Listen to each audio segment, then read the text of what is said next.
kita mulai saja karena waktu berjalan juga.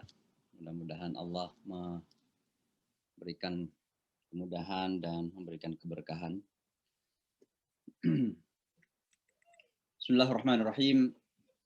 Assalamualaikum warahmatullahi wabarakatuh.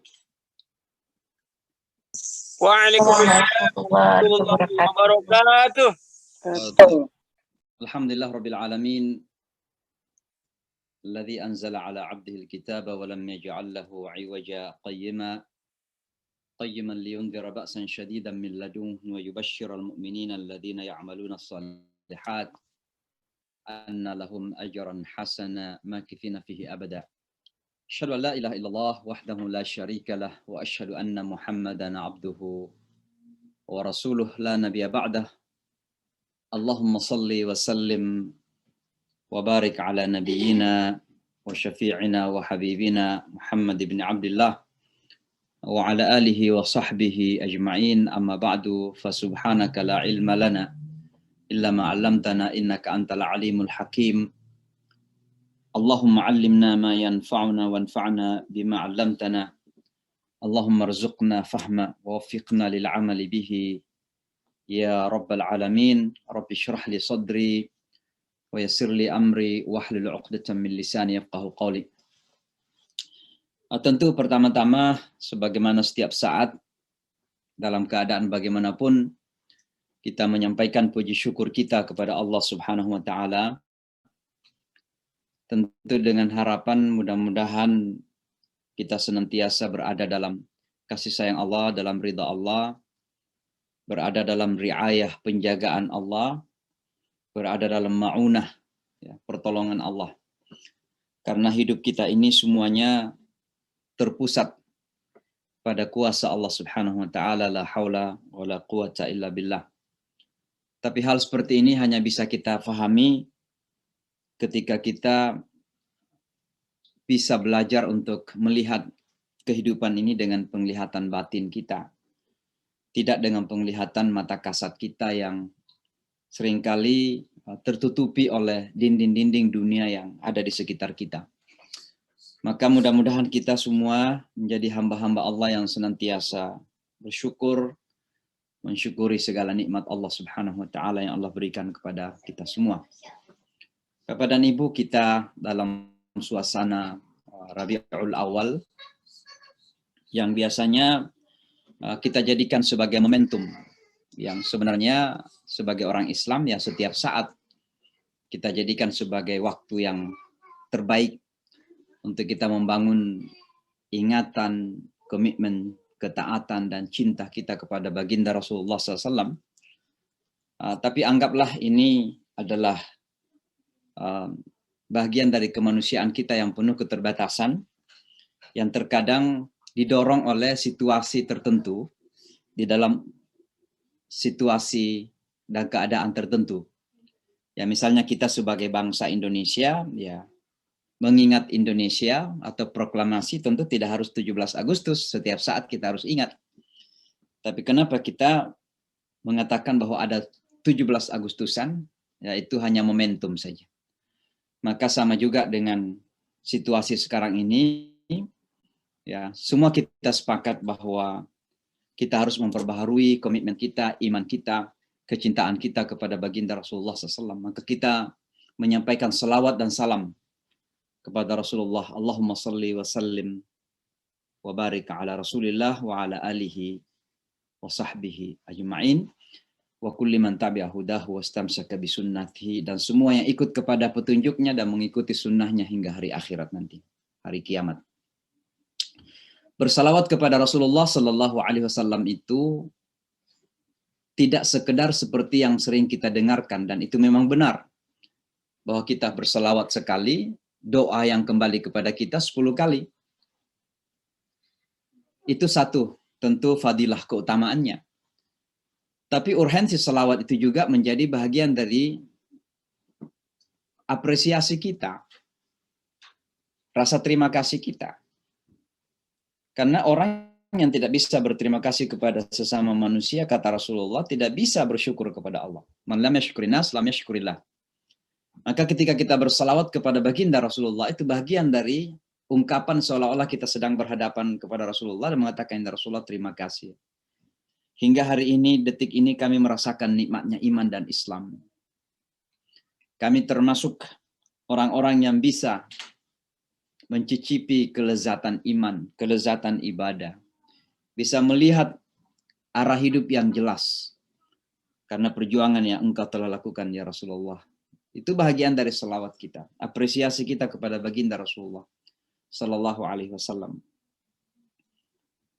Yang sesungguhnya kalau dikatakan mendoakan ya, walau itu ungkapan manusiawi. Kita mendoakan mudah-mudahan Allah memberikan salawat dan salam. Nah, tapi kan kita sudah yakin bahwa baginda Rasulullah itu adalah manusia sempurna dan sudah pasti masuk surga.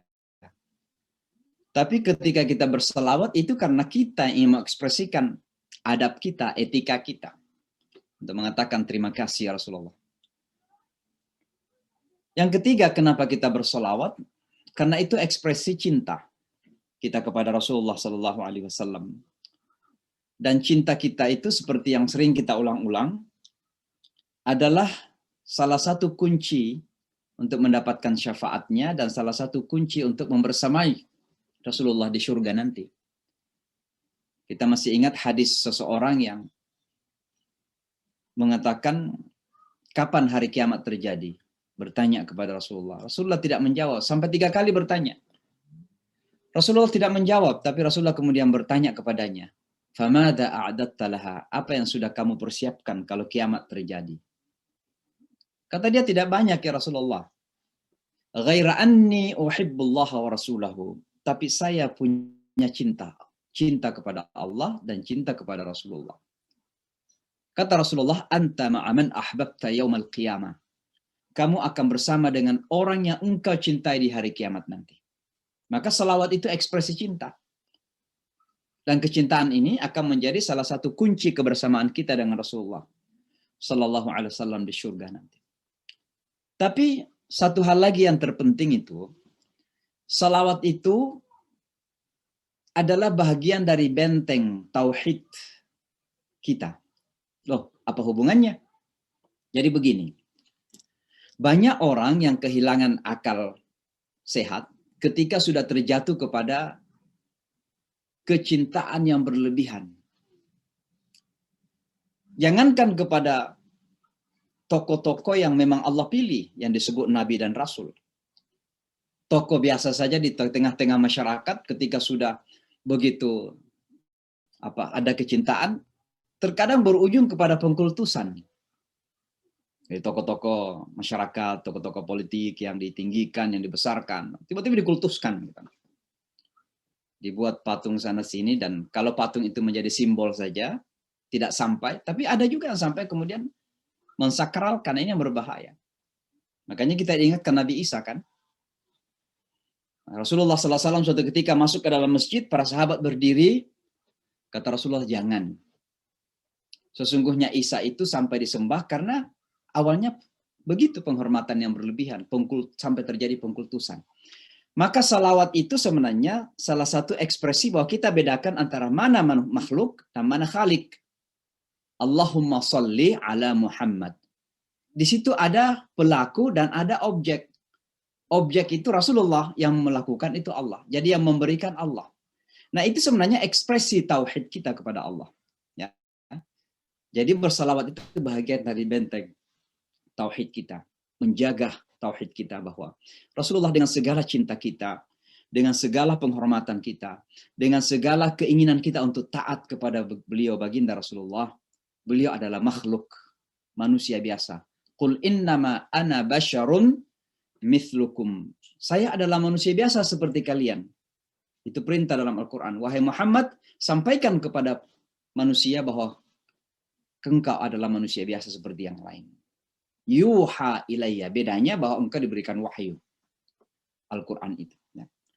Maka sekali lagi kita senantiasa menyampaikan salawat dan salam kita kepada baginda Rasulullah Sallallahu Alaihi Wasallam. Allahumma salli wa sallim wa barik ala Rasulina Muhammad wa ala alihi wa sahbihi.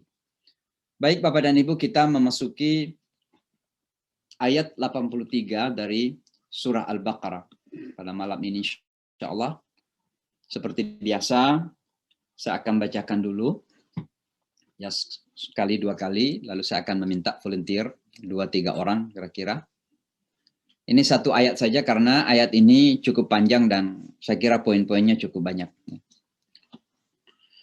A'udzu billahi minasyaitonir rajim.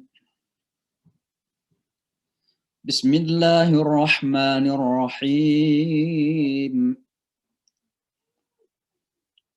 وَإِذْ أَخَذْنَا مِيثَاقَ بَنِي إِسْرَائِيلَ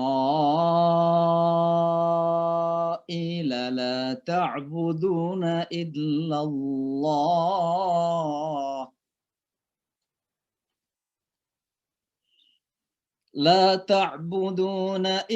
اللَّهَ وَبِالْوَالِدَيْنِ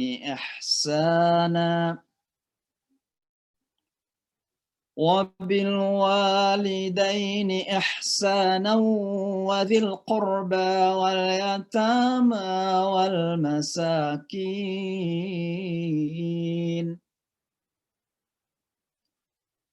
والمساكين وقولوا للناس حسنا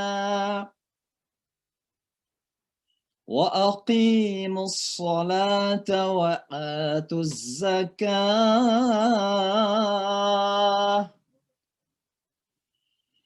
ثم توليتم إلا قليلا منكم وأنتم معرضون.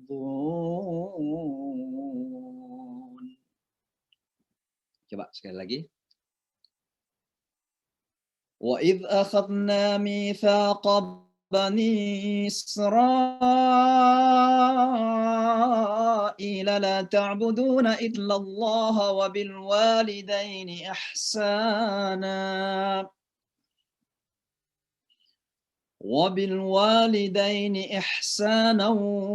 وذي القربى واليتامى والمساكين وقولوا للناس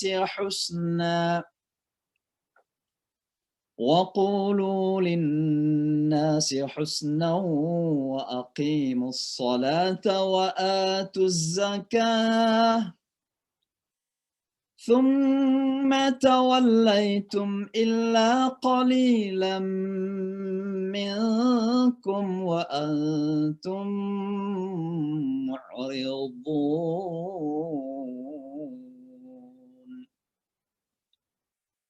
Shadaqallahul azim. Siapa yang mau baca silakan saja langsung. Coba di unmute dan dibaca. Ya Ustaz. Ya boleh silakan. Perkenalkan Ustaz, saya dari Padang Panjang, Bu Elmiati.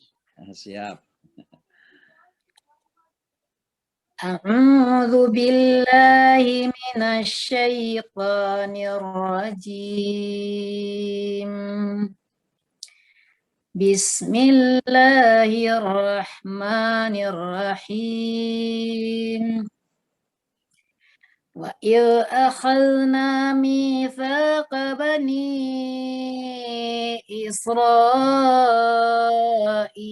لَا تَعْبُدُونَ إِلَّا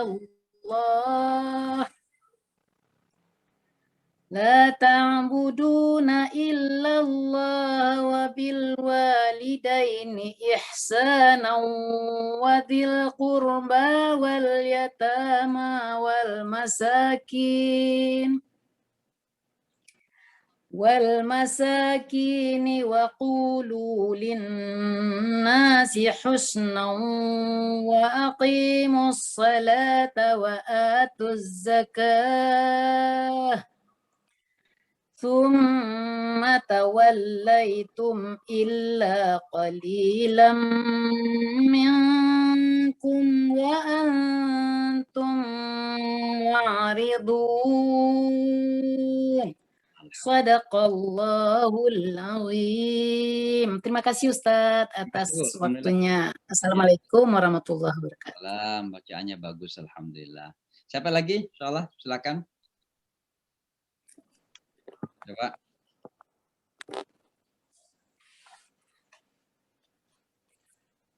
Siapa yang mau volunteer baca satu orang lagi? Apa? Ya, silakan. Ya, Ibu, silakan. Assalamualaikum warahmatullahi wabarakatuh. Waalaikumsalam. A'udzu billahi minasy syaithanir rajim. Bismillahirrahmanirrahim. Wa il aqalna mitsaqa bani Israil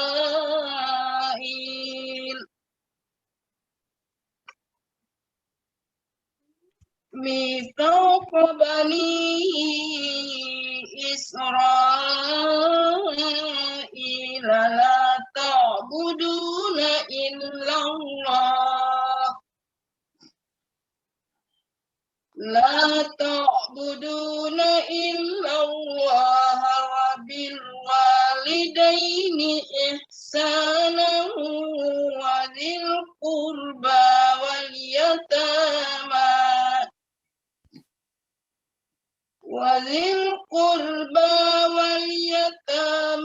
wal masakini wa qulu lin nasi husna Linnasi husna wa aqimus salata wa atuz zakat Thumma tawallaitum illa qalilan minkum wa antum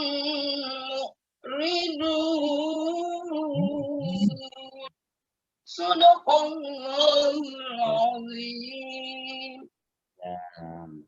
Terima kasih Bu. Alhamdulillah sudah mulai halus ya. Jadi diperhalus lagi makhraj-makhraj ya seperti mu'ridun ya biar lebih kedengaran lagi dha-nya misalnya dan beberapa huruf yang lain. Tapi sudah bagus, tajwidnya udah bagus alhamdulillah ya. Mudah-mudahan dengan latihan ya, dan belajar mempraktekkan tajwid dan makhraj insyaallah akan lebih baik lagi insyaallah.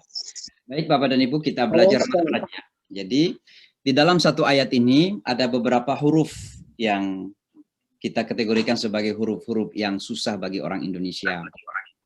Halo.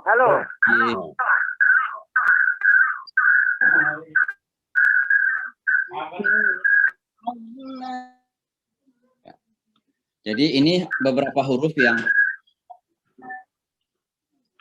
kita kategorikan sebagai huruf yang agak susah kita ekspresikan sebagai orang Indonesia. Ya.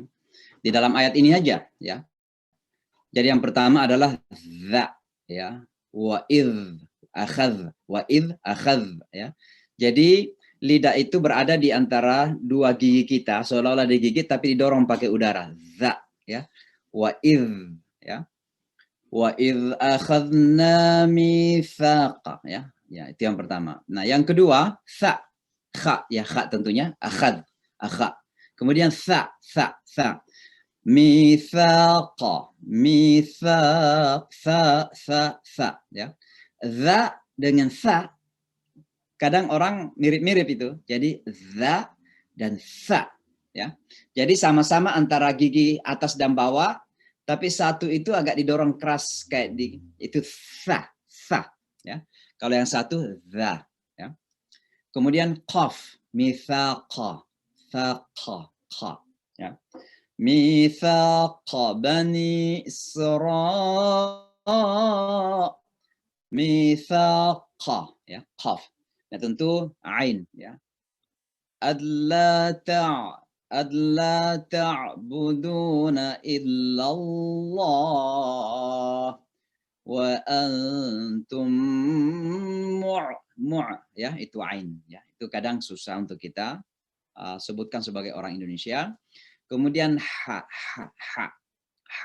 Ya, ain dengan ha dua-duanya dari tengah tenggorokan kita. Namanya halqa. Keduanya huruf halq, ya. Ini karena keluar dari tengah tenggorokan, ya. Maka ha misalnya dalam ayat ini, ya, wabil walidaini ihsana wa qulu linnasi husna, ya. Itu ha, ya. Lalu sad, ya. Misalnya apa? Wa aqimus shalah, ya. Jadi sin tapi ditebalkan suaranya, sa, sin, sad, ya. Lalu za, ada zain di situ. Wa atuzza, ya. Kalau bahasa Inggris ada contoh zoo, I'm going to the zoo. Jadi zain itu, ya. Za. Kemudian yang terakhir dha. Wa antum mu'ridun. Wa antum mu'ridun. Dha, dun, dhalin, ya. Itu dha, ya. Lalu kita pindah kepada tajwid. Ini praktek mim mati, mim sukun saja yang ada pada ayat ini. Jadi bukan teori baru. Ini kita praktekkan, ya. Ada beberapa mim mati di sini. Bagaimana membacanya pada ayat ini. Saya baca, ya. Wa idh akhadna mithaqa bani Israila la ta'buduna illa Allah wa bil walidaini ihsana. وبالوالدين إحسانا وذي القربى واليتامى والمساكين وقولوا للناس حسنا وأقيموا الصلاة وآتوا الزكاة ثم توليتم. Ada mim mati ketemu dengan hamzah, karena ini namanya izhar syafawi, maka dibaca jelas. Tsumma tawallaitum jadi langsung pindah, jangan dilagu-lagukan. Tsumma tawallaitum illa qalilan minkum wa, ada mim mati ketemu dengan waw, minkum wa antum, ya. Ada mim mati ketemu waw, namanya izhar syafawi juga, ya, jadi jelas. Wa qalilan minkum wa, ya. Kemudian wa antum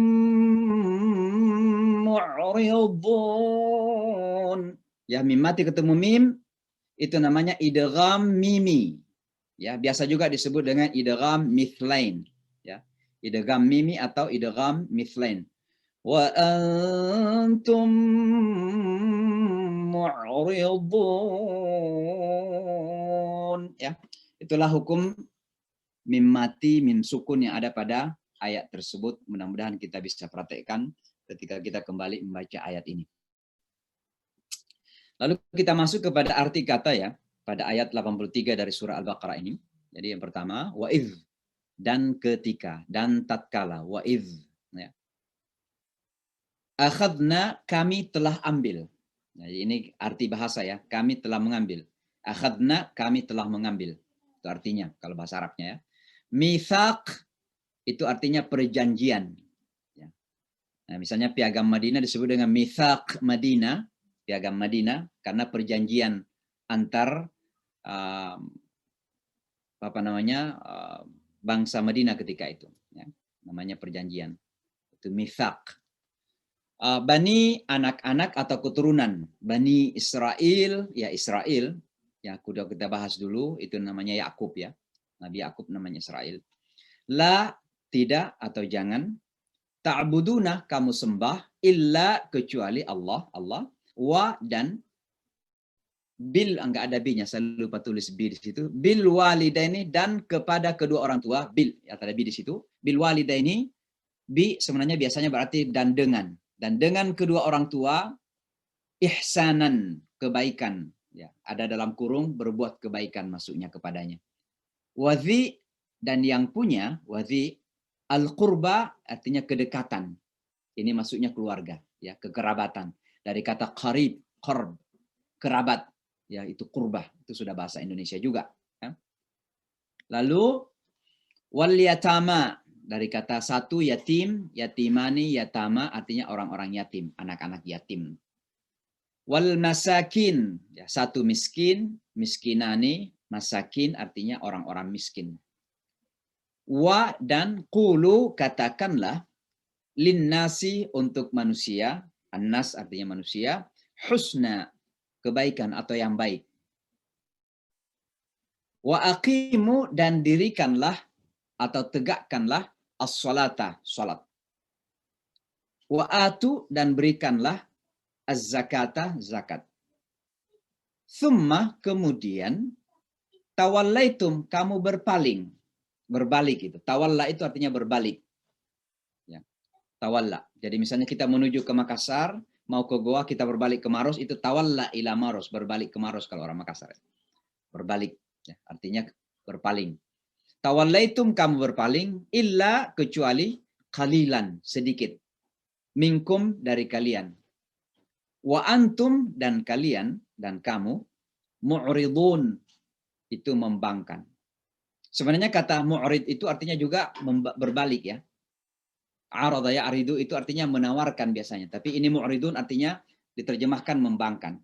Berbalik dari yang diperintahkan, membelakangi perintah maksudnya. Itu namanya mu'ridun. Ya. Nah, itu kira-kira terjemahan kata per kata dari ayat 83 ini.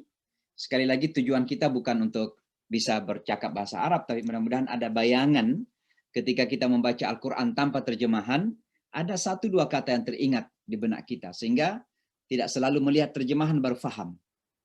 Membaca dalam bahasa Arab pun ada bayang-bayang, oh ini maksudnya ya. Dzalikal kitabu la raiba fihi, misalnya surah Al-Baqarah, kita baca, Dzalikal kitabu la raiba fihi. Ini kan sudah semua kata ini kita pelajari. Dzalika itu al-kitabu kitab, la tidak, raiba keraguan, fihi di dalamnya. Sudah kita pelajari kan? Jadi kalau kita membaca bahasa Arabnya tanpa melihat Indonesianya sekalipun, sudah ada bayangan di benak kita. Oh, begitu maksudnya. Nah, ini tujuan kita mempelajari kata per kata itu, ya.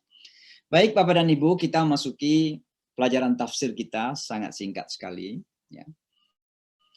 Kandungan daripada ayat ini. Ini sangat penting sekali. Karena walaupun ini masih berbicara tentang kisah Bani Israel atau karakter tepatnya, karakter perilaku Bani Israel, ya, tapi konteksnya sangat lebih luas. Ya. Dalam artian bahwa ayat ini justru secara substansi, secara isi, kandungan, itu lebih banyak mengena kepada kita. Mengena kepada kita umat Islam sekarang ini. Kenapa? Karena poin-poin yang disampaikan pada ayat ini, itu berbicara tentang usul ad-din, pokok-pokok ajaran agama. Jadi ajaran-ajaran mengenai iman, akidah, mengenai ibadah, mengenai akhlak, mengenai etika, mengenai muamalat, itu ada semua pada ayat ini. Maka ini termasuk ayat yang berbicara tentang usul, ya, pokok-pokok ajaran agama. Dan secara pokok-pokok agama itu, ya memang itulah persamaan semua agama. Selama agama itu masih benar. Maka secara mendasar semua agama itu mengajarkan pokok-pokok yang sama. Berbicara tentang iman atau akidah, tentang tauhid, ya satu. La ta'buduna illallah. Itu yang diajarkan oleh Nabi Adam, Nabi Nuh, sampai Nabi Ibrahim, lalu kemudian Nabi Musa, dan Nabi-Nabi Israel yang lain, sampai kepada Muhammad SAW. Mengajarkan semuanya, ayat mengatakan, ya, la ta'buduna illallah. Jangan menyembah kecuali Allah. Itu sama, itu namanya usul. Ya. Maka ayat ini walaupun masih menjadi rangkaian cerita kisah Bani Israel, membicarakan tentang Bani Israel, wa idh akhadna mitsaqa Bani Israel, ayat ini sudah mulai menjembatani antara kisah Israel dan hikmah untuk kita, pelajaran untuk kita. Jadi seolah-olah sudah mulai melompat ini. Dari kisah-kisah yang menceritakan bagaimana perilaku mereka, apa yang mereka lakukan, bagaimana pengingkaran mereka, bagaimana keras kepalanya mereka. Sekarang mulai berpindah kepada bagaimana nilai-nilai ajaran yang pernah disampaikan kepada mereka justru menjadi pelajaran untuk kita semua. Nah, ini kan sering kita ingatkan dari dulu, bahwa jangan ketika kita membaca sejarah dalam Al-Quran, lalu benak kita itu selalu hanya kepada orang itu. Misalnya cerita Bani Israel. Fokus kita kepada Bani Israel. Seharusnya fokus kita, pelajaran apa yang ada pada ayat-ayat yang berbicara tentang Bani Israel yang bisa kita jadikan sebagai jalan hidayah atau petunjuk hidup. Itu yang menjadi penting. Jadi bukan sejarah yang kita hafal, bukan. Tapi pelajaran dibalik dari sejarah yang ditampilkan Al-Quran itu. Makanya disebut ibrah. Ada hikmah, ada pelajaran dari sejarah yang disampaikan itu, ya. Jadi sekali lagi ayat ini seolah-olah sudah mulai menjembatani antara kisah-kisah Bani Israel dengan segala kejadian-kejadian peristiwa, ya, dan mulai kemudian mengungkapkan pokok-pokok ajaran yang harus kita mulai dalami. Bapak dan Ibu, ayat ini merupakan penjelasan rinci dari ayat 63 di surah Al-Baqarah dulu.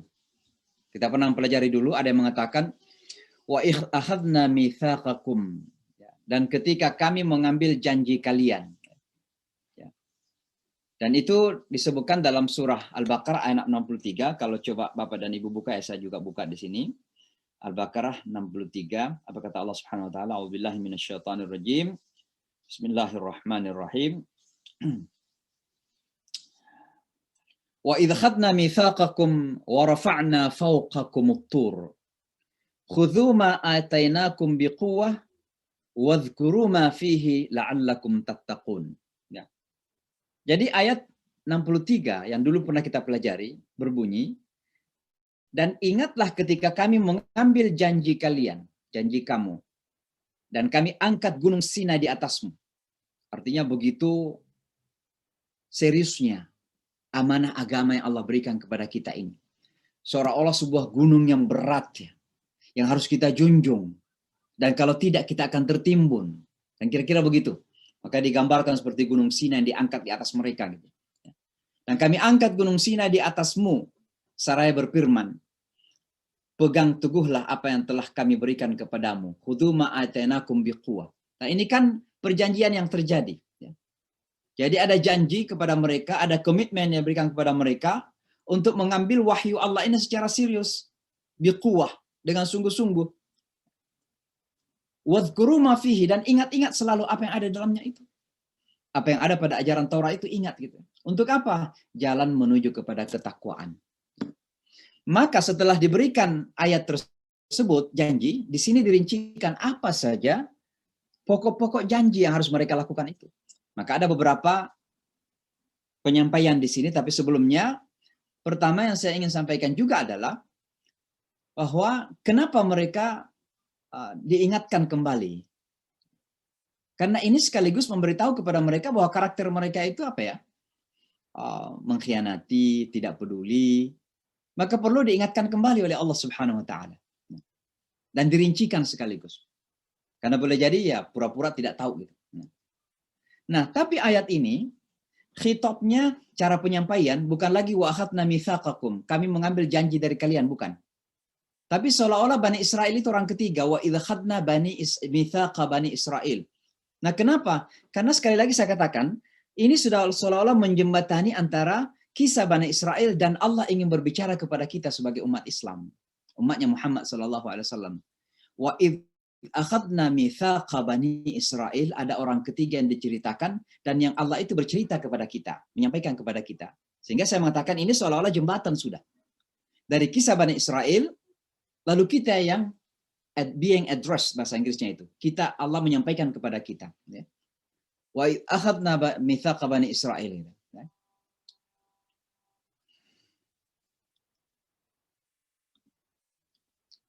Nah, kata mitsaq, perjanjian ya, itu sebenarnya kalau dalam pemahaman manusiawi, itu terjadi antara dua kelompok yang sejajar. Misalnya perjanjian antara apa? Antara Amerika dengan Cina misalnya, mitsaq, itu ada perjanjian. Atau perjanjian antara kelompok-kelompok dalam sebuah bangsa, itu mitsaq. Ya. Nah, tapi di sini kok Allah harus ada perjanjian, seolah-olah ada kesejajaran.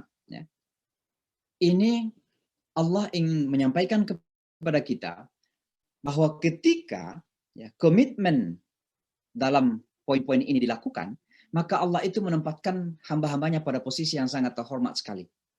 Seolah-olah kok disejajarkan, tapi nggak mungkin bisa sejajar gitu. Hanya sebagai sebuah penghormatan saja. Ya. Nah tentu konsekuensinya, ketika tidak dilaksanakan, maka mereka terjatuh ke dalam asfala safilin. Terjatuh ke dalam kehinaan yang sangat luar biasa lagi. Ya.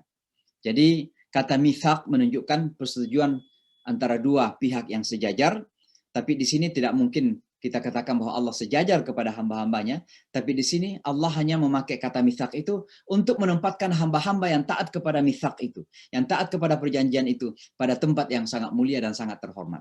Ya, itu yang kita paham. Pada ayat ini ada 8 sebenarnya, bukan 6 ya. Ada 8 bentuk perjanjian yang terjadi ya antara Bani Israel atau janji Bani Israel kepada Allah tepatnya. Atau sebenarnya lebih tepat kalau kita terjemahkan dalam bahasa yang lain, ini adalah perintah walaupun diistilahkan sebagai mithaq. Perintah Allah kepada Bani Israel. Ada 8 di situ. Ya.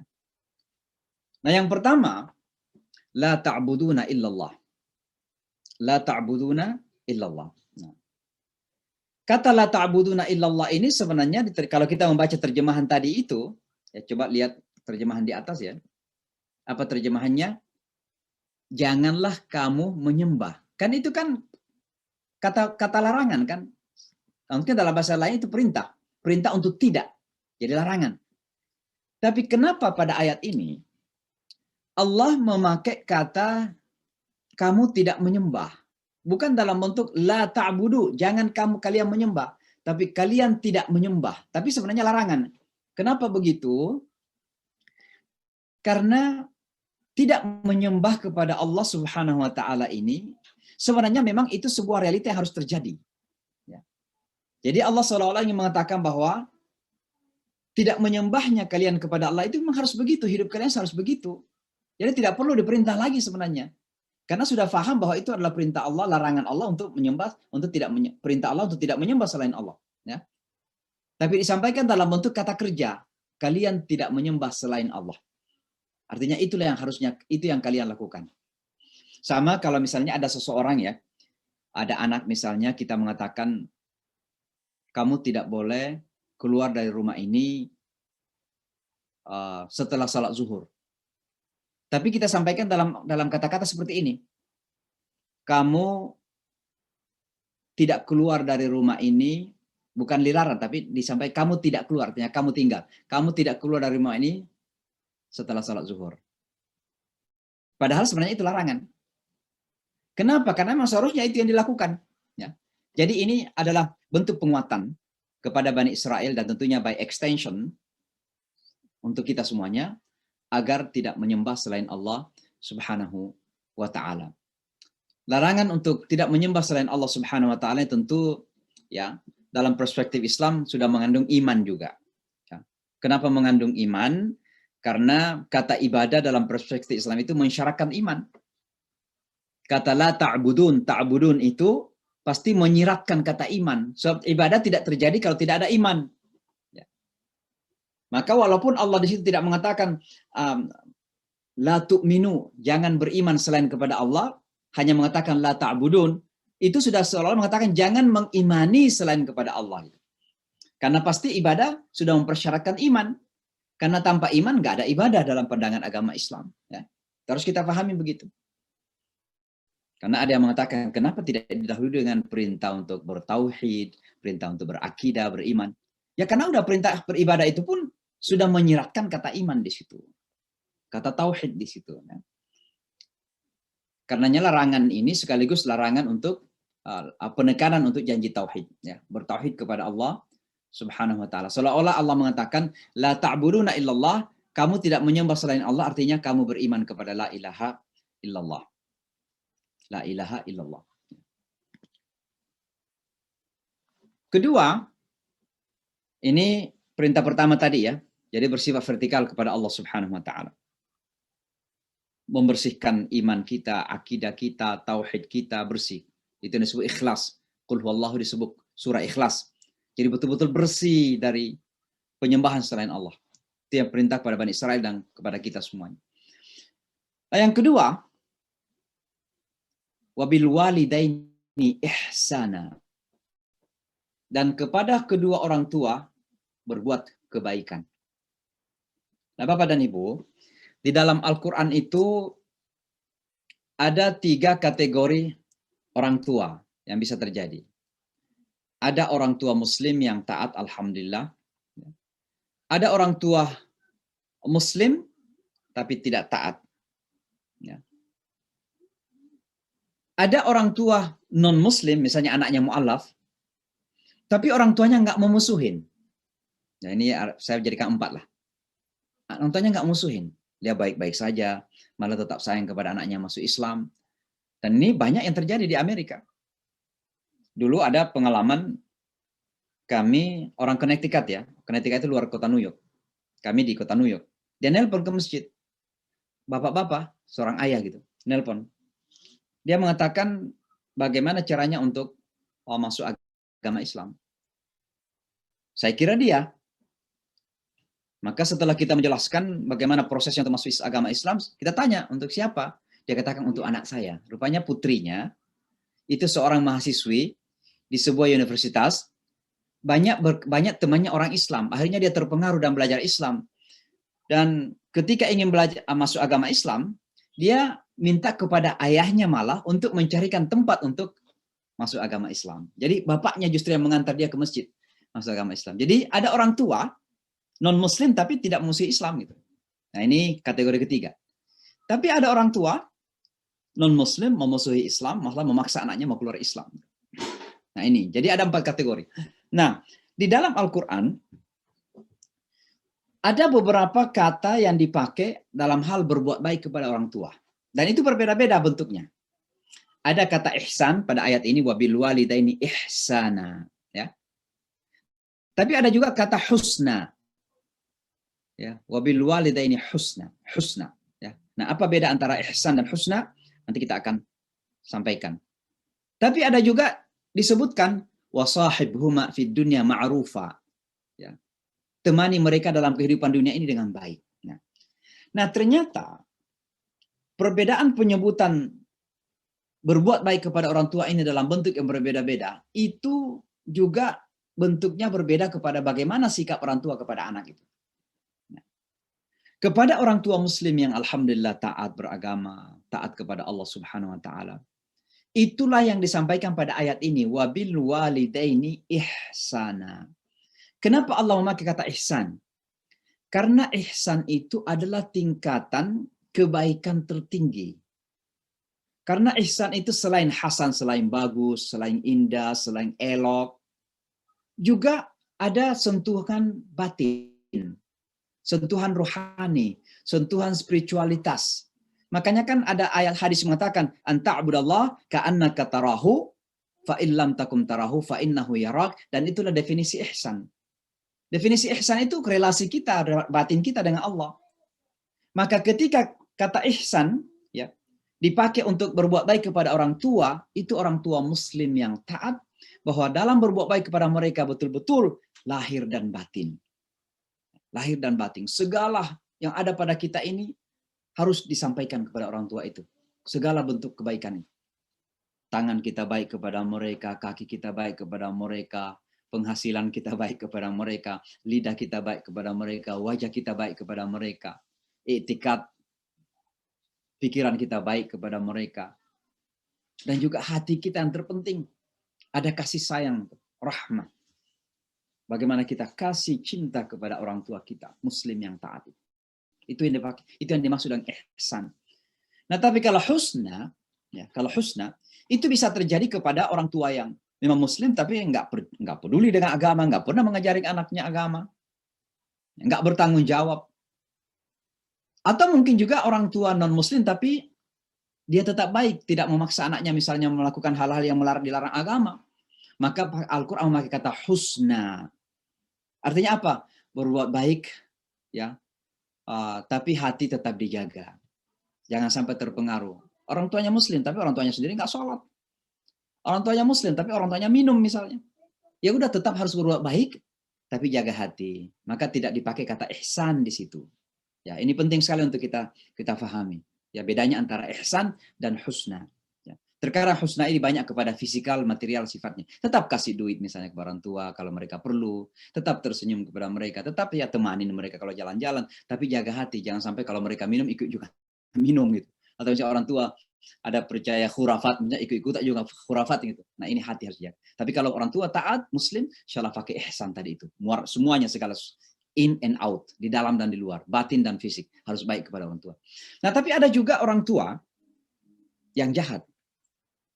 Dan justru mengarahkan anaknya, bahkan memaksa anaknya untuk melakukan hal-hal yang bertentangan dengan ridha Allah Subhanahu wa taala. Nah, itu yang disebutkan dalam Al-Qur'an. Wa in jahadaka ala an tusyrika bima laisa laka bihi ilm fala tuti'huma. Kalau mereka memaksa kamu untuk menyembah selain dariku, ya, di luar dari ilmu yang diajarkan itu, memaksa anaknya menjadi musyrik misalnya, Al-Qur'an mengatakan fala, tegas, jangan. Fala tuti'huma, jangan ditaatin, jangan diikutin. Tapi tetap Al-Qur'an mengatakan wasahibhuma fid dunya ma'rufa. Tapi tetap temani mereka dengan baik dalam kehidupan dunia ini. Bayangkan penghormatan kepada orang tua itu. Orang tua yang paling jahat ya, kira-kira orang tua yang memaksa anaknya untuk musyrik. Tapi Al-Qur'an tetap mengatakan temanin mereka, sahibhuma. Pergaulin mereka, bergaul dengan kedua orang tua kalian, perlakukan mereka. Fid dunya, dalam kehidupan dunia ini ma'rufa, dengan cara yang ma'ruf. Ma'ruf itu artinya apa? Misalnya secara sosial tetap hormat, secara budaya tetap dihormati. Kita di Indonesia ada, malah mungkin orang Jawa sungkeman tetap, walaupun orang tuanya musyrik dan sekarang memaksa anaknya untuk melakukan musyrik, tetap sungkeman saja, nggak ada masalah. Ya. Itu ma'ruf, dari kata urfun, tradisi, culture, budaya, selama tidak mengganggu hati kita untuk musyrik kepada Allah, tetap lakukan. Gitu. Nah itu. Jadi ini saya cuma menyampaikan ini untuk menyampaikan bagaimana jelinya Al-Quran. Pilihan kata itu luar biasa. Jadi terkadang satu perilaku, satu perbuatan diekspresikan dengan kata-kata yang berbeda karena masing-masing punya makna. Dan di situ kedalaman Al-Quran. Tidak kita dapati dalam bahasa yang lain. Kalau dalam bahasa Indonesia hanya satu, berbuat baik kepada kedua orang tua. Kata berbuat baik ya, ini bisa kasih duit, boleh. Tapi boleh juga didoakan. Berbuat baik ya, terjemahannya macam-macam. Tapi kata bahasa Al-Quran, ya masing-masing ada bahasanya dan punya konotasi yang berbeda. Itulah hebatnya bahasa Al-Quran. Nah itu yang kedua ya, jadi perintah kepada Bani Israel berbuat baik kepada kedua orang tua, dan tentunya ini pegangan bagi kita. Karena sudah pasti dalam agama Islam, baik Quran maupun hadis-hadis Rasulullah SAW, begitu banyak yang memerintahkan kepada kita untuk berbuat baik kepada kedua orang tua. Dan ini saya kira satu nilai yang dari hari ke hari semakin berkurang. Maka mudah-mudahan anak-anak kita masih tetap belajar hormat kepada kedua orang tua. Karena kita bisa merasakan bagaimana pergeseran nilai yang terjadi. Apalagi kita yang di dunia minoritas Islam ini, anak-anak kita terbawa arus dengan lingkungan yang terkadang merasa ya independensinya tinggi. Ya. Ketika berumur 18 tahun sudah merasa freedom, ya, punya independensi, merasa tidak ada lagi ikatan kepada kedua orang tua, maka penghormatan kepada orang tua itu sangat berkurang. Tapi inilah luar biasanya Al-Qurannya. Satu hal di dunia barat ini yang saya lihat, yang mungkin bisa menjadi pelajaran untuk kita semua. Kalau dalam Al-Quran itu, ketika orang tua kita semakin tua, semakin uzur, maka Al-Quran mengatakan, imma yablughanna ahaduhuma aw kilahuma, ya, indakal kibar. Kata indaka itu menunjukkan bahwa ketika orang tua kita semakin tua, itu semakin dekat dengan kita. Jadi jangan sampai anak-anak ini atas nama kesibukan, lalu kemudian orang tuanya disimpan di rumah-rumah jompo. Itu dalam konsep Islam sebenarnya, kalau misalnya dibawa ke rumah jompo itu untuk sekedar karena mungkin di sana ada kegiatan untuk menghibur, tapi jangan sampai karena anak-anak tidak mau lagi bertanggung jawab gitu. Ini terjadi di Amerika. Begitu orang tua-tua, ya, anak-anak tidak mau bertanggung jawab, tidak mau merasa terbebani. Maka orang tua terkadang ditaruh di rumah jompo karena memang ya tidak mau bertanggung jawab, tidak mau terbebani. Tapi kita dalam agama Islam ini, itu seolah-olah membalas jasa gitu loh. Dulu waktu kita bayi, bayangkan coba kita tutup mata bagaimana ayah kita, ibu kita khususnya mengasuh, mengasihi anaknya gitu. Nah, begitulah ketika mereka tua, begitulah perilaku kita kepada mereka. Makanya doa itu kan doa untuk orang tua ya. Rabbighfirli wali walidayya warhamhuma kama rabbayani shaghira. Ya Allah, kasihani mereka, rahmati mereka sebagaimana mereka rabbayani, memberikan perhatian kepada kami waktu kecil dulu. Relasi antara kecil dan orang tua itu ada gitu. Jadi seolah-olah kalau orang tua kita semakin tua, itu seolah-olah kita kembali yang ngomong mereka. Kita yang ngomong mereka. Sebagaimana mereka ngomong kita dulu. Tapi di Amerika lain.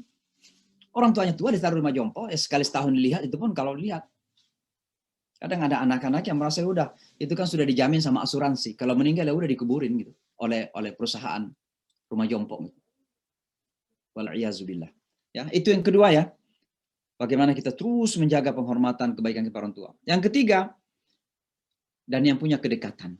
Artinya, ihsan tadi ini dijaga juga kepada kerabat. Jadi kepada kedua orang tua dan keluarga. Jadi ini Al-Quran Islam extended, memperlebar lagi kebaikan itu. Tidak saja kepada kedua orang tua saja, tapi kepada sanak keluarga kita juga, family kita. Ini disebut dzil qurba, orang yang memiliki kedekatan, artinya kerabat gitu. Mungkin tante kita, mungkin om kita, mungkin sepupu kita, mungkin ya saudara-saudara kita yang paling penting. Ya. Ini bagian dari mereka harus kita berobati. Dan Al-Quran tak memakai ihsan gitu. Nah, kenapa Al-Quran menegaskan ini? Ya. Karena Al-Quran itu betul-betul menjaga keutuhan keluarga. Tidak ada hukum yang paling mendetail di dalam Al-Quran itu selain daripada hukum keluarga. Ya. Namanya al-ahwalus syakhsiyah dalam ilmu syariah. Hukum-hukum kekeluargaan. Mulai dari melahirkan, mencari jodoh, sampai kepada pernikahan, sampai kepada meninggal, sampai kepada warisan. Disebutkan secara detail dalam Al-Quran itu. Karena Al-Quran betul-betul, Islam betul-betul ingin menjaga keutuhan keluarga. Kenapa? Keluarga itu cerminan masyarakat. Semakin banyak broken, keluarga yang rusak, maka rusak itu masyarakat. Rusak masyarakat. Tapi pada saat yang sama juga, paling rentan terjadi permasalahan antar keluarga itu. Saudara bertengkar, bermusuhan gara-gara warisan, ya macam-macam lah. Maka Al-Quran mengingatkan kita agar hak-hak keluarga ini dijaga, berbuat baik keluarga ini dijaga. Ya. Itu yang ketiga ya. Yang keempat, berbuat baik kepada anak yatim. Itu perintah kepada Bani Israel. By extension juga kepada kita tentunya, pelajaran untuk kita semua. Anak yatim itu artinya anak-anak yang terlahir tanpa orang tua atau minimal ayah, atau misalnya sudah lahir dengan ayah ibu, kemudian meninggal salah seorang orang tuanya ketika dia belum balik. Ya. Biasanya ayah paling utama, karena ayah sebagai simbol pemberi nafkah. Dia belum balik, meninggal ayahnya. Atau dua-duanya, yatim piatu kalau istilah kita. Itu namanya yatim dalam bahasa Arab. Ya. Jadi yang belum balik. Kalau sudah balik, ya sudah bukan yatim lagi. Jadi jangan sudah umur 25 tahun masih dikatakan yatim. Enggak. Jadi yatim itu hanya sampai akal balik saja. Nah, perhatian Islam kepada ini juga pertanda bahwa perhatian Islam itu kepada generasi begitu sangat penting, ya, sangat dekat ya. Kenapa? Karena yatim juga menjadi bagian dari masa depan manusia. Walaupun mereka itu tidak punya bapak, tidak punya ibu, bahkan dua-duanya tidak ada, tetapi mereka menjadi bagian dari masa depan generasi kita. Dan oleh karenanya perhatian Islam kepada mereka sangat penting sekali. Bahkan Rasulullah mengatakan, "Ana wa kafirul yatim kahata." Ya, saya dan orang yang menjaga anak yatim, membesarkan yatim seperti ini. Jadi jari telunjuk dengan jari tengah, di mana? Di surga nanti. Artinya dekat dengan Rasulullah Sallallahu Alaihi Wasallam. Jadi penghormatan. Ya, syukurlah bagi bapak dan ibu yang mungkin memberikan sedikit bantuan kepada anak yatim, gitu ya. Bahkan Rasulullah SAW menjadikan salah satu amal penting itu ya mengusap kepala anak yatim, dan Rasulullah sering melakukan itu. Ya. Nah itu yang keempat ya, kepada anak yatim. Yang kelima adalah berbuat baik kepada orang-orang miskin, wal masakin. Orang yang kurang dalam harta itu ada dua kategori dalam Islam. Misalnya ketika berbicara tentang hak-hak zakat di surah Al-Taubah ya, Allah mengatakan innamas shadaqatu lil fuqara wal masakin. Tapi kenapa di sini nggak disebutkan fuqara? Kenapa orang-orang fakir nggak disebut? Padahal definisi miskin itu artinya orang yang punya pemasukan tapi tidak mencukupi kebutuhan pokoknya. Atau ya seadanya sajalah, mungkin cukup untuk makan dan minum. Atau miskin itu misalnya dia hidup di Amerika, untuk makan misalnya 1.500 per bulan. Ternyata gajinya hanya 1.500, tapi dia punya anak 3. Nah, itu masuk dalam kategori miskin. Tidak cukup untuk kebutuhan pokoknya. Nah, tapi ada lagi yang lebih lemah dari itu, apa? Fuqara. Orang-orang fakir itu memang tidak punya sesuatu untuk memenuhi kebutuhan pokoknya. Bukan hanya tidak cukup, tapi tidak punya. Itulah fuqara. Nah, pertanyaannya tadi, kenapa orang fakir nggak disebutkan pada ayat ini? Jawabannya adalah, kalau orang miskin saja kita harus berbaik, apalagi kalau orang fakir. Kan begitu. Jadi seolah-olah Quran mengatakan, ya nggak perlu disebutkan, itu udah jelas lah. Miskin aja kamu harus bantu, apalagi orang fakir gitu. Nah, ini kita pahami demikian. Jadi jangan lagi dipertanyakan, kenapa sih ayat 83 Al-Baqarah nggak menyebutkan fuqara, justru masakin. Padahal masakin itu kan situasinya lebih baik daripada fuqara. Tapi fuqara nggak disebutkan. Wah, Al-Quran ini salah menilai. Padahal tidak demikian. Justru kita nggak paham. Ya, bahwa ketika masakin saja disebutkan, berarti perhatian kita terhadap fuqara seharusnya lebih lagi. Ya. Nah, itu. Nah, ukuran kemiskinan tidak dirincikan dalam Al-Quran. Nah, maka ini berbeda sesuai dengan keadaan sosial saja. Tentu orang miskin di Indonesia beda dengan kemiskinan di Amerika Serikat. Ini kan beda gitu. Jadi jangan disamakan. Kalau misalnya miskin di Indonesia menurut Bank Dunia misalnya kurang dari $2 per hari, ya di Amerika $2 jangankan per hari, 1 jam pun mungkin susah makanya miskin. Ya, karena makan pagi $2 pun ya seadanya lah, kadang tidak cukup kalau $2 saja. Tapi $2 di Indonesia udah bisa makan makanan Padang kan gitu. Jadi ini tergantung kepada situasi sebenarnya dan situasi sosial yang ada di tempat itu untuk bisa menentukan, mendefinisikan siapa orang miskin itu, apalagi orang fakir misalnya kan. Nah, itu yang keempat ya. Yang kelima. Nah, yang keenam adalah waqulu linnasi husna. Dan berkatalah kepada manusia yang baik. Ini penting sekali nih Bapak dan Ibu. Kenapa secara khusus disebutkan pentingnya untuk berkata baik kepada orang? Karena lidah kita ini salah satu ciptaan Allah yang unik. Bisa menjadikan perdamaian, membuat perdamaian, tapi sekaligus lidah kita ini bisa menyebabkan perpecahan dan peperangan. Ya. Makanya Al-Quran bersumpah walisanan wasyafatain, demi lidah dan 2 bibir itu. Yang kerap kali lidah kita, lisan kita, ucapan kita ini menimbulkan berbagai macam keresahan dalam kehidupan manusia. Maka begitu penting untuk kita jaga perkataan kita ini. Wa qulu linnasi husna, berkatalah yang baik kepada manusia. Nah, ini ada 3 bentuk ya. Saya menyebutkan di situ. Yang pertama, wa qulu ilan nas, berkata kepada manusia. Artinya apa? Ketika kita berbicara kepada orang, maka yang baik-baik.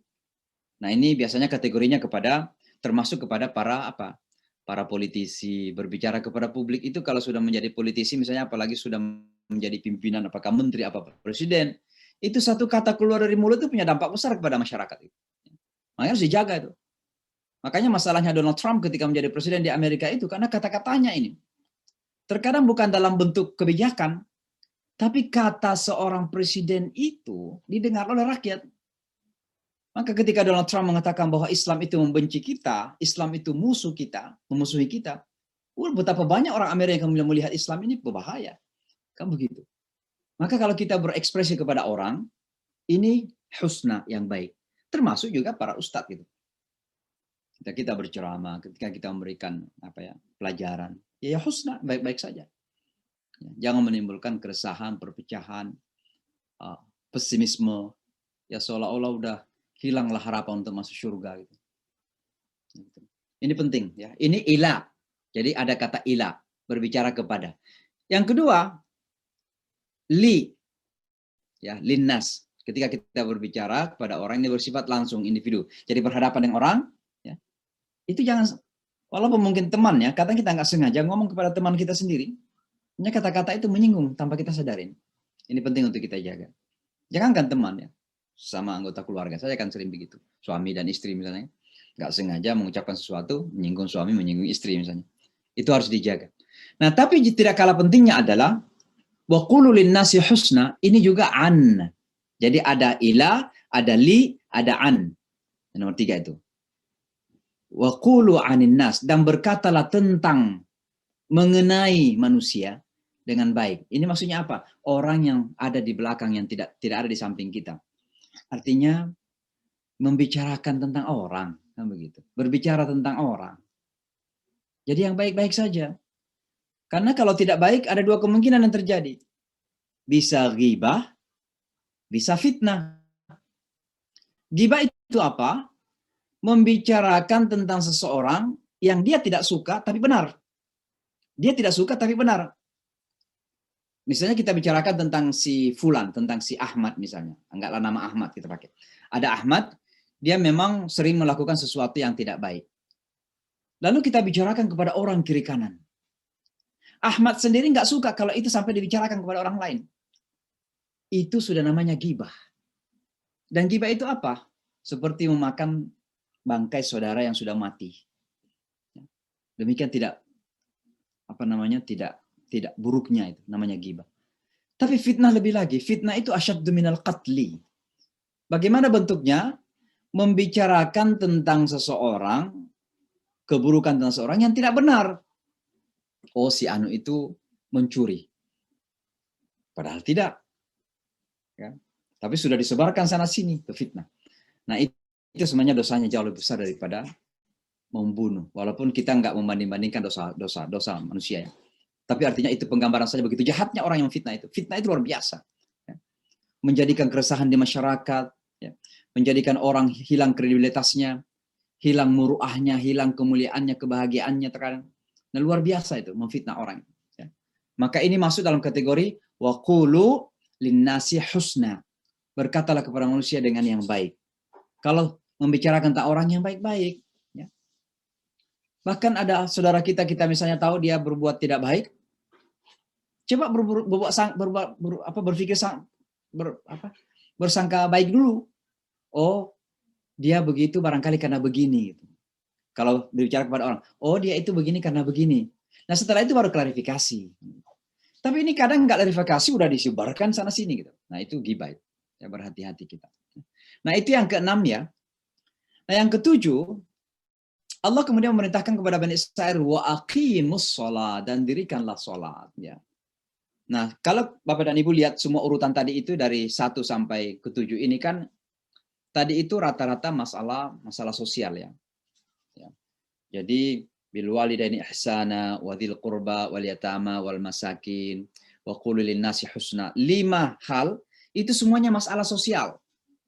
Sekarang baru Allah masuk kepada masalah ubudiyah langsung, salat. Apa maksud dari ini? Allah ingin menunjukkan kepada kita bahwa ibadah-ibadah ritual yang kita lakukan itu punya relasi yang sangat dekat dengan urusan muamalat kita. Ibadah-ibadah ritual yang kita lakukan, yang bersifat ubudiyah kepada Allah, yang tidak punya dampak kepada perilaku muamalat sosial kita, itu questionable, dipertanyakan.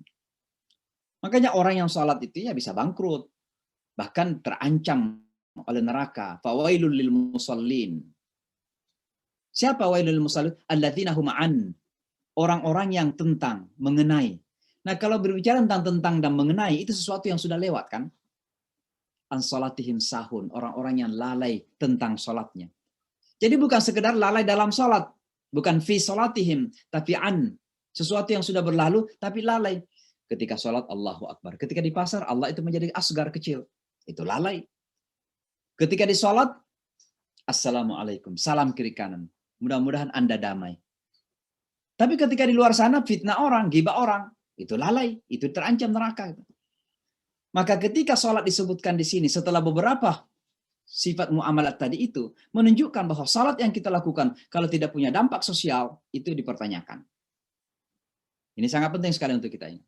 Kemudian perintah salat ini kan, perintah ini representatif la ta'budun tadi itu, yang awal tadi. La ta'buduna illallah, kemudian diterjemahkan dalam bentuk salat. Karena salat itu adalah fondasi agama, ya, fondasi agama.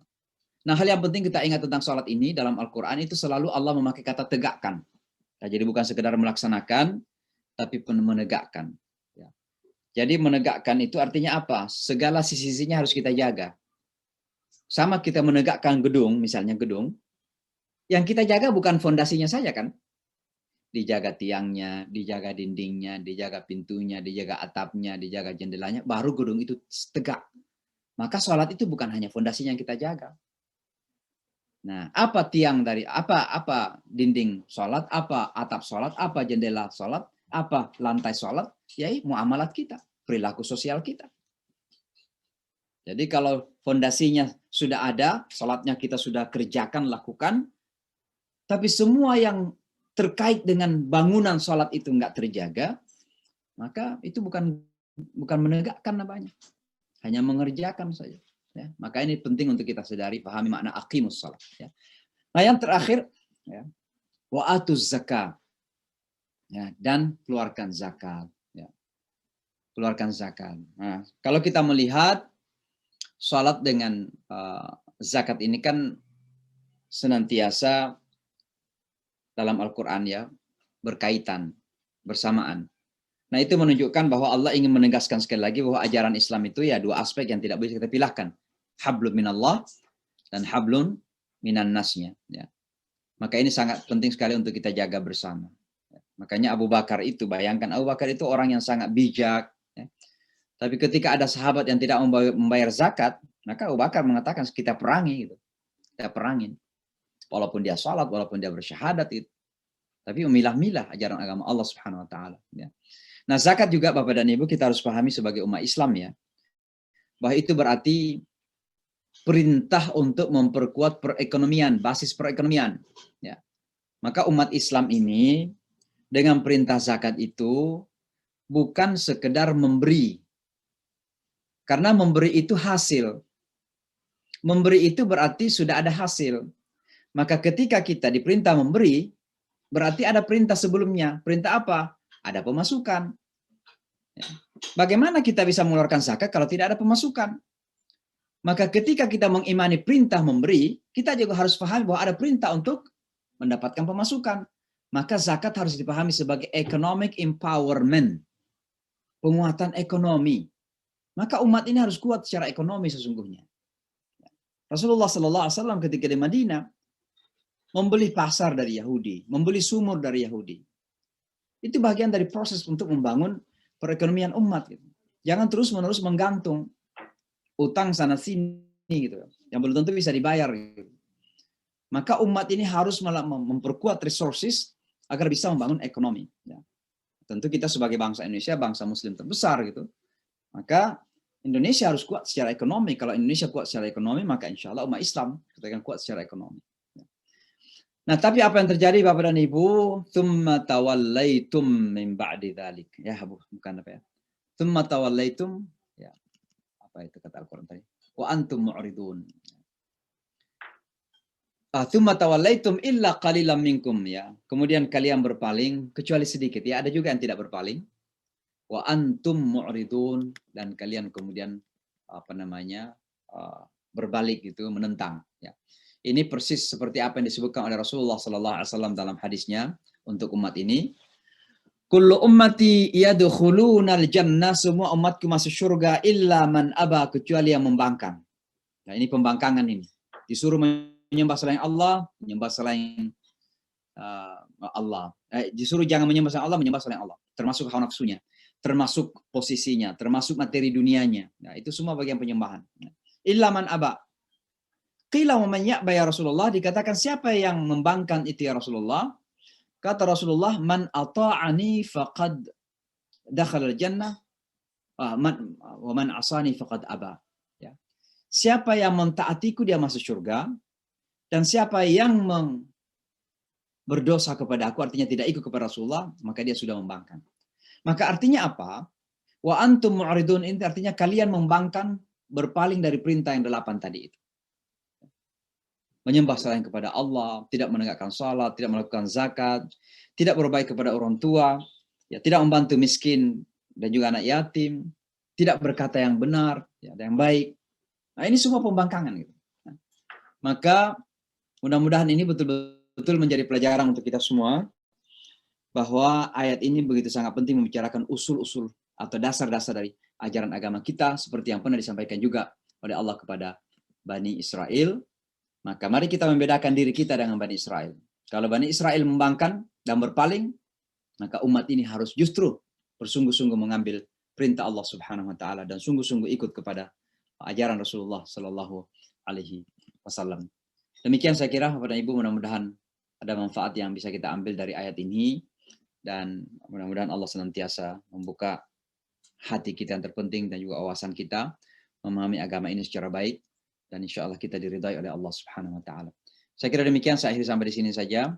Mungkin ada kesempatan yang bertanya jawab, kalau ada yang ingin disampaikan silahkan di unmute. Saya persilahkan di unmute yang ingin bertanya. Ada yang angkat tangan. Assalamualaikum warahmatullahi wabarakatuh, Ustadz. Ya, salam. Saya ingin bertanya, maaf videonya nggak bisa dibuka. Pertanyaannya, materi yang Ustadz sampaikan itu menarik sekali. Saya kepingin langsung bertanya ini, banyak kan kalau di media sosial itu kan suka ada statement-statement ataupun pernyataan-pernyataan yang mungkin kata Ustadz itu bisa jadi kategori ghibah ataupun juga bahkan lebih kejam dari itu, fitnah. Nah, kita sebagai umat Islam ini kan kadang harus berkata benar ataupun meluruskan. Nah, itu gimana Ustadz? Kalau seandainya kita tuh kepengen berkata benar, tapi konsekuensinya yang harus didapatkan itu ialah misal kita jadi dikucilkan dari masyarakat ataupun juga dikucilkan dari keluarga, padahal itu adalah sesuatu hal yang benar begitu yang harus kita sampaikan. Kalau kita nggak sampaikan nanti malah orang mengira bahwa yang selama ini misal pendapat-pendapat yang berseliweran itu adalah sesuatu hal yang salah, terus kita biarkan saja. Nah, itu tanggung jawabnya gimana itu Ustadz? Kalau kayak di media sosial begitu. Terima kasih. Assalamualaikum warahmatullahi wabarakatuh. Assalamualaikum warahmatullahi wabarakatuh. Jadi setiap langkah yang kita ambil dalam hidup ini, ada 2 hal yang kita pertimbangkan. Yang pertama, pertimbangan benar salah. Tentu benar salah ini kan dasarnya Quran dan Sunnah ya, secara Islam tuh tentunya. Nah, pertimbangan yang kedua adalah konsekuensi yang terjadi setelah itu apa. Nah, sebab ada sesuatu yang kita anggap benar, tapi kemudian konsekuensi yang terjadi justru misalnya menimbulkan kerusakan yang lebih besar. Nah, ini tentu kebenaran ini harus dijadikan strategi bagaimana caranya benar untuk terus berlanjut, tapi pada saat yang sama konsekuensi yang terjadi nanti itu mengurangi minimal aqallu darar, sedikit mudaratnya. Maka ini tentu ada pertimbangan-pertimbangan ya. Maka misalnya anggaplah kita ingin mengatakan sesuatu. Ya, kita selalu memakai slogan qulil haqqa walau kana murra, sampaikan yang benar walaupun pahit. Itu sebuah slogan yang benar. Moto yang benar untuk menyampaikan kebenaran itu. Tapi bukan berarti sekali lagi memakai metodologi bulldozer yang biasa sampaikan. Kita sampaikan saja, kita nggak peduli apa yang akan terjadi setelah itu.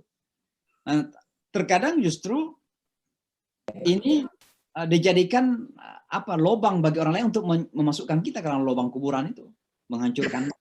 Maka kita inginkan adalah harus ada strategi di situ. Ya. Jadi misalnya begini ya, kita memang sesuatu yang benar. Pertama, kita yakin bahwa argumen saya benar. Tapi kita harus mencari cara. Cara itu termasuk misalnya cara komunikasinya, kemudian bagaimana kita akan menyampaikannya, situasi kepada bagaimana kita akan menyampaikan. Harus kita lihat semua. Di sini kehebatan Rasulullah SAW. Karena Rasulullah dalam menyampaikan kebenaran itu selalu melihat situasi. Makanya kehebatan Rasulullah itu adalah beliau paham betul yang disebut sikon kalau dalam bahasa kita, situasi kondisi. Sehingga beliau tidak pernah terpental dalam hal menyampaikan kebenaran. Nah, ini saya kira dalam dalam upaya perjuangan kita ya umat Islam, terkadang penting sekali untuk pegang ini. Strategi itu penting. Ya. Tapi jangan atas nama strategi jadi munafik juga, karena ada juga seperti itu. Jadi saya kira ya disitulah makna daripada keseimbangan. Penting sekali keseimbangan, tawazun, ummah wasata itu begitu, selalu menimbang-nimbang. Ya. Ya, bahwa kebenaran kita harus pegangi, tapi menyampaikan kebenaran itu harus metode yang benar pula, sehingga pada akhirnya akan menghasilkan kebenaran. Sebab kebenaran yang kita sampaikan dengan cara yang tidak benar bisa justru menimbulkan ketidakbenaran. Mudah-mudahan bisa paham maksud saya. Kebenaran yang kita sampaikan dengan cara yang kurang benar, apalagi tidak benar, bisa menimbulkan ketidakbenaran. Ketidakbenaran itu misalnya kerusakan lebih besar, kehancuran, kita tidak punya lagi tempat untuk bergerak, ya. Maka ini sangat penting untuk kita pikirkan bersama gitu. Wallahu a'lam bishawab, saya kira begitu. Ya, terima kasih Ustaz. Baik. Silakan. Assalamualaikum Ustaz. Ya, waalaikumsalam. Terima kasih. Jelas suaranya Ustaz? Ya, jelas. Tadi kami sempat kehilangan lama baru bisa bergabung. Rupanya ada perubahan ya Ustaz. Oh gitu. Banyak yang menunggu di link yang pertama tadi. Akhirnya pada left. Oh, oke. Ya. Ya Ustaz, saya mau bertanya tentang kewajiban berzakat Ustaz. Tadi ada kata-kata Ustaz economic empowerment. Bagaimana kalau ini saya contohnya nih keluarga pensiunan gitu Ustaz, istilahnya nggak ada putaran secara ekonomi, tapi adalah misalnya suatu simpanan gitu loh. Nah, apakah kewajiban berzakat itu adalah ekonomi yang berputar artinya ada haulnya, ada nisabnya. Bagaimana dengan ekonomi yang diam gitu? Jadi apa sarannya untuk orang-orang pensiunan ini, apakah harus tetap berkarya terus agar terjadi economic empowerment itu, Ustaz? Itu aja, mohon penjelasan. Assalamualaikum warahmatullahi wabarakatuh. Assalamualaikum warahmatullahi wabarakatuh. Ya, jelas zakat itu haul dan nisabnya ada ketentuannya. Haul itu sekali dalam setahun dan nisabnya sudah ada ketentuannya gitu. Nah, orang yang pensiun kan pasti pemasukannya tetap ada. Dan pemasukannya itu ya dari pensiunan. Kalau memang pensiunan itu mencapai nisab, maka tetap ada kewajiban zakat. Bukan, jangan karena ada istilah sudah pensiun, padahal pensiunannya memenuhi nisab, lalu kemudian mengatakan saya kan istilahnya pensiun. Tapi uang yang didapatkan atau yang ada di rekening misalnya, itu masih memenuhi nisab, maka tetap harus dikeluarkan zakatnya. Tidak bisa berlepas dari itu ya. Nah sebenarnya kata pensiun pun dalam agama Islam itu kan ya, kita itu tetap harus ada aktivitas. Dalam bahasa Arab itu pensiun diistilahkan begini, taqaud. Taqaud itu dari kata qa'ada, artinya terduduk. Seolah-olah orang yang mencapai umur pensiun itu udah lemah, duduk gitu, nggak punya apa-apa gitu. Agama Islam itu mengatakan begini, fa'idha faragta fansab. Jika kamu sudah selesai satu urusan, maka lakukan lagi yang lain gitu. Bergegas ke yang lain-lain, fansab, bangkit lagi.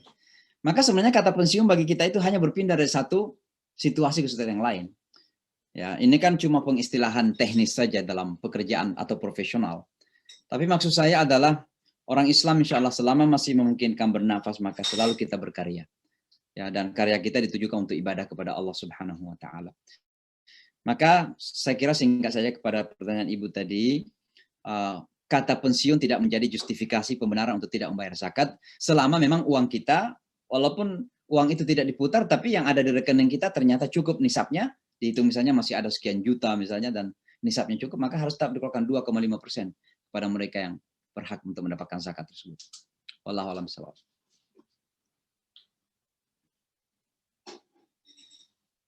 Baik, cukup. Insyaallah. Kalau tidak ada lagi, sampai di sini insyaallah.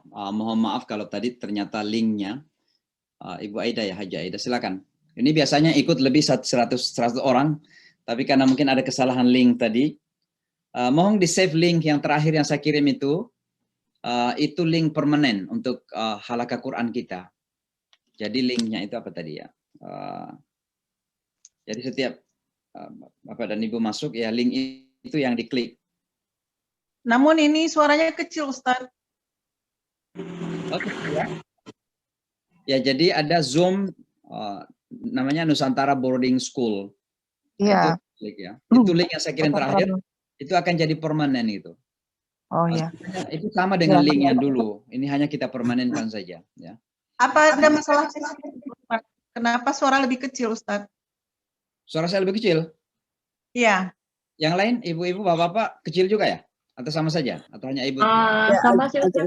Awalnya kecil terus sekarang udah besar. Agak kecil. Kalau tidak pakai headset memang kecil, Ustaz. Kalau pakai headset lebih jelas gitu. Oh, oke, ya. Kami di Lombok aja besar suaranya. Ya, baik kalau gitu ya. cukup besar. Sini cukup jelas. Baik, jadi saya kira begitu memang. Mudah-mudahan bisa kita permanenkan ini. Jadi tidak perlu saya kirim lagi link setiap saat. Misalnya saya lupa atau saya tidak sempat mengirim link, maka link ini akan kita pakai. Ya, jadi Bapak dan Ibu bisa masuk. Walaupun saya belum buka Zoom-nya, itu bisa masuk nunggu. Begitu saya buka, insya Allah akan tergabung. Seperti Mbak Nikma saya lihat tadi sudah duluan masuk ya sebelum saya membuka. Karena saya tadi ada acara sebelum ini. Iya, ikut juga Ustaz acaranya tadi pagi. Jadi saya tadi ada acara, saya buka linknya agak terlambat. Tapi saya lihat ada beberapa orang, begitu saya buka, saya klik link ini, sudah ada beberapa orang yang masuk. Ya. Saya kira demikian Bapak dan Ibu, selamat berkarya, selamat beraktivitas, Jumat Mubarak. Mudah-mudahan. Jadi ya. Mohon doa. Allah khairan, Ustaz. Syukran Ustaz. Waalaikumsalam warahmatullahi wabarakatuh. Jazakumullah khairan, Ustaz. Jazakallah khair Pak Ustaz. Terima kasih Ustaz. Assalamualaikum warahmatullahi wabarakatuh. Izin live, Ustaz. Waalaikumsalam, jazakumullah khair. Ustaz, masukan boleh Ustaz. Ustaz, masukan kalau bisa ada halaqah Quran pada malam hari gitu Ustaz untuk Jakarta gitu. Karena kalau hari Jumat kadang masuk kerja atau gitu. Masalahnya juga kalau Jumat di sini kami agak sibuk ya kalau pagi. Oh, gitu. Oke, nggak apa-apa. Masukkan aja Ustaz. Kita akan lihat ke depan ya, mungkin bisa kita lakukan lebih awal. Misalnya di sini masih jam 6-an, berarti jam 6 di Jakarta atau 6-7 jam. Ya mungkin, tapi kalau masih jam 6 di New York, di Jakarta itu kalau nggak jam 6 ya sebenarnya jam 5. Ya, baik Ustaz. Jangan Ya. Atau mungkin di hari weekend juga ada Ustaz, itu juga bagus Ustaz. Mana Humaid? Kalau kita di Amerika kalau kerja ya sebagai seorang imam ini yang paling sibuk itu weekend, ya, undangan ceramah. Oh gitu. Oh. Baik Ustaz. Pernikahan macam-macam kalau hari weekend. Waalaikumsalam. Kadang salam. Waalaikumsalam. Salam warahmatullahi wabarakatuh. Khair, Ustaz. Ada tansil baru ya. Kapan ke Indo, Ustaz? Pengen bekam lagi. Oh iya, nantilah kapan-kapan insya Allah kalau Allah. Di room ini ada keponakan Ana, Ustaz. Humaid, bukan dia bergabung. Siap. Nah. Khair insya Allah. Ada Humaid, Ustaz. Mungkin salam kenal beliau. Ada di sini. Siap. Insya Allah nanti disapa, Ustaz. Jazakumullah khair, Ustaz. Khair insya Allah. Assalamualaikum warahmatullahi wabarakatuh. Ya. Izin Pak Ustadz. Assalamualaikum warahmatullahi wabarakatuh. Salam warahmatullahi wabarakatuh. Izin live Ustaz. Assalamualaikum warahmatullahi wabarakatuh. Assalamualaikum Ustaz. Salam. Wabarakatuh. Ya.